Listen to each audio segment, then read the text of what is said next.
আসসালামাইকুম বন্ধু ভাইদের নমস্কার। আবার একটা নতুন ভিডিও নিয়ে চলে আসলাম। আমার ফার্মের সামনেই একটা খাদ আছে, আমার বাড়ির সামনেই। খাদের কোণে কিছু ঘাস আছে বা ঝোড় লতাপাতা আছে। ছাগল ওখানে ছেড়ে দিলাম, তাই কারণ হচ্ছে আর কদিন পরে জলে লোড হয়ে যাবে, ভর্তি হয়ে যাবে, তখন আর খেতে পারবে না, নষ্ট হয়ে যাবে। কখন সুন্দর খাচ্ছে দেখো।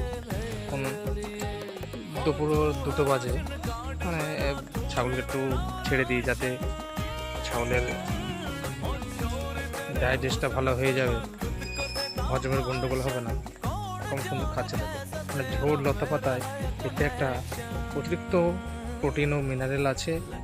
তাই বলছি যাদের ফার্ম আছে, যে কোনো সাইডে কোনো জায়গা থাকে, ঝোড় থাকে, একটু ছেড়ে দেবেন যাতে একটু ফাঁকা করতে পারে 2-10 মিনিট। অন্য কোনো ছাগল স্পর্শ দেবেন না পাড়ার, তাহলে আবার তাদের শরীরে যে ভাইরাস এই ছাগলের উপরে অ্যাটাক করবে, এতে ফার্মের ক্ষতি হতে পারে। তাই সাবধান থাকাটা আপনারই কাম্য। তাই বলছি যাদের ফার্ম আছে, ভিডিওটা একটু শেয়ার করবেন ও কমেন্ট করে জানাবেন। তাই আপনাদের উদ্দেশ্যে ভিডিওটা করা। কারো ভালো লাগতে পারে, কারো খারাপ লাগতে পারে।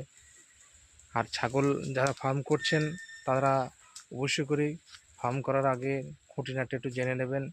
ফার্ম করলে পয়সা আছে, প্রফিট আছে, ঠিক আছে, কিন্তু একটু জেনে নেওয়া বা নিয়ে করাটা ভালো। কারণ হচ্ছে আমি প্রচুর বাধার সম্মুখীন হয়েছি ফার্ম করতে, প্রচুর রোগের সম্মুখীন, প্রচুর রোগ, এর হাজারো রোগ, অজানা রোগ, যে রোগের নামই জানি না, কিছু কিছু রোগ হয়েছে। তাই বলছে যে ঘাস, ন্যাচারাল ঘাস খুব একটা উপকার। যারা যারা বলে জিরো কস্টে ফার্ম, এটাকেই বলে জিরো কস্টে ফার্ম। মানে আপনার 1 টাকা খরচ হবে না, পুরোটাই ফ্রি, পুরোটাই লাভের অংশ দেখতে পাবেন। Thank you. পরের ভিডিও